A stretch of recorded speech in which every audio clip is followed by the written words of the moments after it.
안녕하세요, 임스입니다. 오늘은 가스차 관리하는 법에 대해서 얘기를 좀 해보려고 합니다. 이제 물론 가스차라서 관리하는 부분이 아니라 이제 자동차라면 관리를 해줘야 되는 부분들이 대부분이고요. 그 중에서도 이제 신경을 쓰면 가스차의 이제 차량 관리, 그다음에 가스차의 수명에 조금 도움이 되는 부분 몇 가지만 얘기를 해보려고 합니다. 일단 그 가스차 같은 경우에는 시동 방식을 신경을 써주셔야겠죠. 그래서 이제 스마트 키로 나오는 신형 차량들 같은 경우에는 큰 문제가 없지만은 요즘에 보니까는 스마트 키도 이제 옵션으로 넣어야 되더라고요.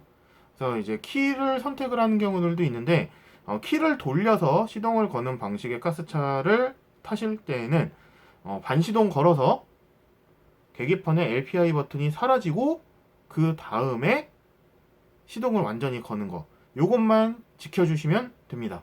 그래서 이제 반시동을 안 걸고 바로 시동을 거는 경우에는 시동이 좀 늦게 걸리고 이제 스타트 모터 세로라 그러죠. 세로가 갈린다고 표현을 많이 하시던데 세로가 갈리면서 이제 스타트 모터가 나갈 수가 있기 때문에 요 부분만 신경을 써주시면 되고요. 물론 이제 신형 차량을 출고하시면서 스마트 키 방식으로 이제 원터치 시동이 되는 경우는 그냥 일반 차량과 똑같이 시동을 거시면 되겠습니다. 그래서 제 영상들에서 보시면은 이제 로체나 모닝 같은 경우에는 키를 돌려서 여는 방식이고 올란도 같은 경우에는 원터치 스마트 키죠. 그래서 이제 시동을 걸 때 올란도 같은 경우에는 큰 신경을 쓰지 않지만 이제 키를 돌리는 그 모닝이나 로체 같은 경우에는 반드시 반시동을 걸어주고 있습니다. 그리고 이제 가스차를 타면서 정비할 때 이제 휘발유차보다 이제 추가로 관리를 할 게 있다면 이제 연료 필터 한 가지 정도가 더 있는 것 같아요. 그래서 연료 필터가 이제 휘발유 차량에도 있기는 하지만은 휘발유 차량의 연료 필터는 거의 교환을 안 한다고 하더라고요. 그리고 이제 디젤 차량이나 가스 차량 같은 경우에는 연료 필터를 교환을 주기적으로 해줘야 되는데 가스차 연료 필터 같은 경우에는 보통 2만 킬로를 기준으로 한 번씩 교환을 해주시면 됩니다. 그래서 저 같은 경우는 이제 1년에 1만 킬로 정도를 주행을 하기 때문에 거의 2년에 한 번 정도만 교체를 해주고 있습니다.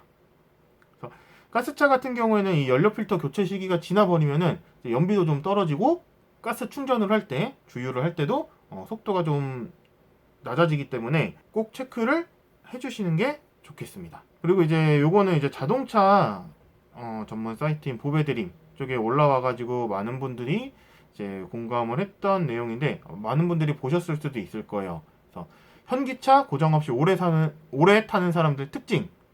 그래서 1. 엔진 오일 브랜드 종류 관심 없음. 수입 엔진 수입 엔진 오일 하나도 모름. 뭐 알아도 관심 없음. 2번. 차량 설명서 읽어봄. 직영사업소 블루엔지 오토큐에서 시키는 대로 함. 3. 고장을 방치하지는 않지만 과정비 또한 하지 않음. 4. 오일 첨가제 등 케미컬 튜닝 하나도 모름. 5. 유일하게 하나 아는 게 불스 원샷. 그것마저 해본 적 없음. 6. 약간 밟는 편. 7. 언더코팅 하남. 8. 자동 세차 돌림. 요런 내용이 올라와가지고 많은 분들이 좀 공감을 하셨던 것 같은데요. 저도 이제 10년 넘게 차를 타면서 가스차들을 타면서 크게 고장 난 적이 없었어요. 그래서 저는 여기에서 6번 빼고 이제 모두 해당하는 편이고요. 일단 차에 대해서 잘 모르면은 그냥 정비소에서 시키는 대로 하시면 돼요. 그래서 저도 그랬고요. 그래서 딱히 더 할 필요도 없이 주기적으로 이제 엔진 오일은 이제 5천에서 뭐 7천 사이, 8천 사이 이때는 이제 교환을 하니까 그때마다 가서 전체적으로 점검을 한 번씩 받아요. 그래서 엔진 오일을 갈면서 다른 부분들 체크해야 될 것들이 뭐가 있는지 이후에는 어떤 거를 준비를 해야 되는지를 미리 파악을 해놓고 그 다음에 집에 와서 어느 정도 조사도 좀 해보고 그러면서 이제 그 촬영 관리를 했었거든요. 그래서 필요 이상으로 정비를 하라고 하는 것들도 많아요. 그래서 이제 정확한 나의 차에 맞는 주유소를 찾기 전에는 조금 다른 그 정비소들을 하고 좀 비교 같은 것도 많이 해보셔야 되는데 요거는 이제 이후에 제가 정비소 고르는 방법에 대해서 다시 한번 영상으로 다뤄보도록 하겠습니다. 그래서 이제 관리에 대한 마지막으로 중요한 거 사실 이게 제일 중요한 거거든요. 자동차 설명서 꼭 읽어보시기를 바랍니다.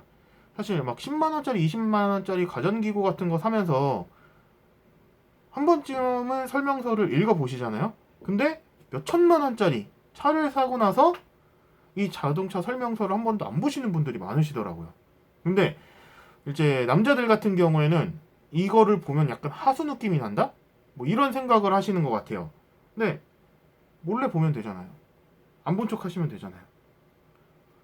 네, 그 안 본 척을 하시더라도 꼭 미리 혼자 있을 때라도 꼭 한 번씩 읽어 보시면은 자동차 관리, 자동차 수명에 큰 도움이 되실 겁니다.